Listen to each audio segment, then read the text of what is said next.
welcome back to my channel Commerce Minded. My name is Priya Anand and today is day 15. Okay, आज हम start करने वाले हैं एक नया chapter that is cash flow statement.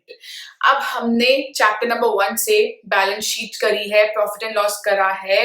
अब बात आती है कैश फ्लो स्टेटमेंट पे. अब आप बोलोगे कि ma'am cash flow financial statement में हमने इतने सारे अकाउंट बना लिए, स्टेटमेंट बना ली, बैलेंस शीट भी बना लिया भाई, अब ये कैश फ्लो स्टेटमेंट क्या चीज है? तो मैं बता दूं आपको कि प्रॉफिट एंड लॉस में और बैलेंस शीट में कभी भी ये इंफॉर्मेशन नहीं होती है कि हमारा कैश इनफ्लो हुआ है या फिर आउटफ्लो हुआ है. या तो कैश आया है, इनफ्लो मीन्स, या तो कैश बाहर गया है. तो कैश फ्लो स्टेटमेंट बेसिकली हमें कैश इनफ्लोज एंड आउटफ्लोज की इंफॉर्मेशन देता है. मतलब भैया मैंने कुछ परचेज करा है रॉ मटेरियल, तो मेरा पैसा गया है. That is what cash outflow is. अब मैंने किसी को माल बेचा है, मेरे पास पैसा आया है. That is what cash inflows mean. तो कैश इनफ्लो और आउटफ्लोज की इंफॉर्मेशन किसी और फाइनेंशियल स्टेटमेंट्स में हमें नहीं मिलती. तो इसलिए एक स्टेटमेंट हम और बनाते हैं, that is cash flow statement. और इसमें सारी इंफॉर्मेशन, जो भी कैश इनफ्लो और आउटफ्लो की इंफॉर्मेशन है, वो सारी हम इंफॉर्मेशन उठाते हैं बैलेंस शीट से. जो भी बैलेंस शीट में इंफॉर्मेशन है, वो सारी इंफॉर्मेशन जाती है कैश फ्लो स्टेटमेंट में. अब एक बहुत बड़ी कंफ्यूजन है यार. अब बैलेंस शीट में तो बहुत सारे सब हेडिंग्स और हेडिंग्स होती हैं. अब हमने क्या किया हुआ है कि अकाउंट्स में कैश फ्लो स्टेटमेंट में जो इंफॉर्मेशन जाती है, उनको 3 एक्टिविटीज में डिवाइड किया गया है, जस्ट टू अवॉइड कंफ्यूजन और आपके लिए इजी हो जाए कैश फ्लो स्टेटमेंट बनाना. अब क्या होता है, क्वेश्चन में एक बैलेंस शीट दी जाती है, उसके बेसिस पे हम कैश फ्लो स्टेटमेंट बनाते हैं. और सिर्फ कैश फ्लो स्टेटमेंट में हम सारी जो इंफॉर्मेशन है, सारी आइटम्स हैं, उनको हम बाइफिकेट करते हैं in 3 activities. And then finally we write cash and cash equivalent separately. Cash and cash equivalent सबसे पहले मैं बता दूं कि बहुत सिंपल है ना, इसके बारे में बता के काम खत्म करती हूँ और आपके लिए भी बहुत इजी रहेगा. कैश क्या मतलब है, जो भी कैश से रिलेटेड चीजें हैं, जैसे, और कैश इक्विवेलेंट जो इजीली कन्वर्ट हो सकती है कैश में in a short period of time.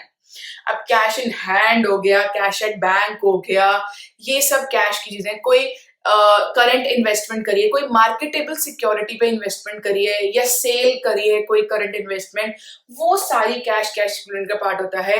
या फिर कोई डिपॉजिट करवाया है बैंक में, ये भी भैया बैंक में तो बैंक में ही पैसा रहा है. तो ये सब चीजें 3, 4, 5 चीजें होती हैं जो कैश एंड कैश इक्विवेलेंट का पार्ट होता है, जिसमें ना तो पैसा जा रहा होता है ना आ रहा होता है. जैसे कि cash deposited into the bank. अब कैश डिपॉजिट, कंपनी का बैंक है, कंपनी के नाम पे अकाउंट खुला हुआ है बैंक में. अब पैसा उठा के मैं वहां रख दूं, तो ट्रांजैक्शन तो कैश की एक कंपनी से दोनों की हो रही है ना, कैश और उसकी बैंक भी तो कंपनी का ही तो पार्ट है. तो इसमें ना तो आउटफ्लो हो रहा है ना इनफ्लो हो रहा है, तो वो उसकी इंफॉर्मेशन आ जाएगी कैश इक्विवेलेंट में. Cash in hand, cash withdraw किया बैंक में से, भैया वहां से यहाँ आ गया कैश, गया कहाँ है कैश, कहीं पे भी नहीं गया, तो उसकी इंफॉर्मेशन आ जाएगी कैश एंड कैश इक्विवेलेंट पे. जहां पे ना तो बाहर पैसा गया है ना बाहर से आया है, उसकी इंफॉर्मेशन ही सिर्फ कैश फ्लो स्टेटमेंट में इन 3 एक्टिविटीज में जाएगी. और कैश एंड कैश इक्विवेलेंट्स में नो फ्लो, मतलब कोई ना तो हमने किसी को दिया है भैया एबीसी को, ना तो XYZ से हमने लिया है. ओके, अब बात करते हैं कि क्या क्या चीजें हमने डिवाइड करी है, कौन कौन सी एक्टिविटीज हमने इसमें डिवाइड करी गई है. नंबर 1, सबसे पहले हम बात करेंगे ऑपरेटिंग एक्टिविटी की. ऑपरेटिंग एक्टिविटी, देन हम बात करते हैं investing activity, then finally financing activity. बहुत सिंपल है, ध्यान से सुनोगे तो समझ आएगा. चलो स्टार्ट. सबसे पहले हम बात करेंगे ऑपरेटिंग एक्टिविटीज की. ऑपरेटिंग एक्टिविटीज वो एक्टिविटीज आती हैं इनमें जो ऑपरेशन से रिलेटेड होती है, जो प्रोडक्शन से रिलेटेड होती हैं। जैसे कि मैं कह सकती हूँ कि मैंने एक रॉ मटेरियल परचेज करा और उसके बाद गुड्स बेच दिए, भैया ऑपरेशनल, इसकी वजह से ही मेरे को प्रॉफिट कमाने को मिलेगा, राइट। मैं कोई गुड्स रॉ मटेरियल खरीद रही हूँ, उसको बेच रही हूँ, यहीं पे ही मेरा प्रॉफिट भी इंक्रीज होगा।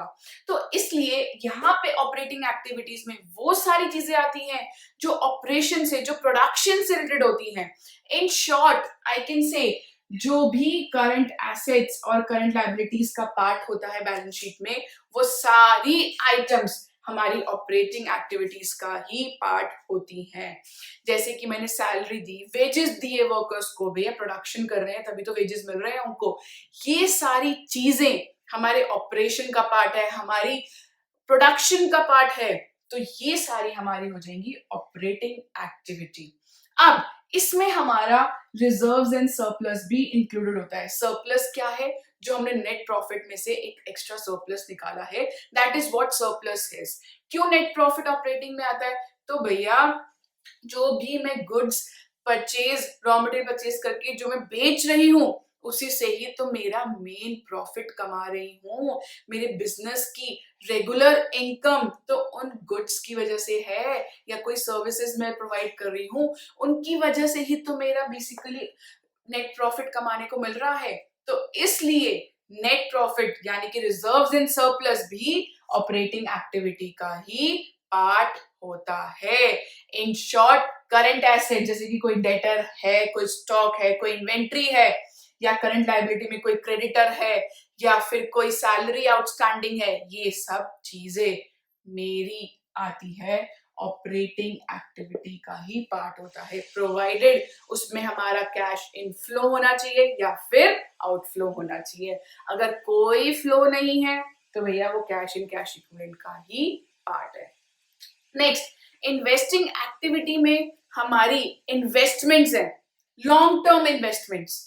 तो मैं कह सकती हूँ कि इसमें जितने भी नॉन करंट एसेट्स हैं, बैलेंस शीट में जितनी भी आइटम्स नॉन करंट एसेट्स की आती हैं, वो हमारी इन्वेस्टिंग एक्टिविटी का पार्ट होती है। Investment in long term investments कोई भी है, जो भी नॉन मार्केटेबल सिक्योरिटीज होती हैं, वो इसका पार्ट होती है। कोई परचेज करा है हमने, गुडविल परचेज, कोई लैंड करी है, हमने कोई सेल करी है मशीनरी, ये सब चीजें हमारी investing, basically non current assets में जो भी चीजें आती हैं, कोई भी फिक्स एसेट है, इंटेंजिबल, टेंजिबल, कुछ भी है, वो सारा हमारी इन्वेस्टिंग एक्टिविटी का ही पार्ट होती है।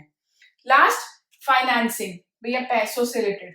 पैसा किसका? पैसा खुद का भी हो सकता है, बाहर का भी हो सकता है। तो शेयर होल्डर्स फंड का जो एक हेडिंग होती है बैलेंस शीट में, उसमें हम बेसिकली जो इश्यू होता है, इक्विटी शेयर्स या प्रेफरेंस शेयर्स इश्यू कर रहे हैं, वो हमारा फाइनेंसिंग का पार्ट होता है। And one more thing, non current liability, ये भी हमारा फाइनेंसिंग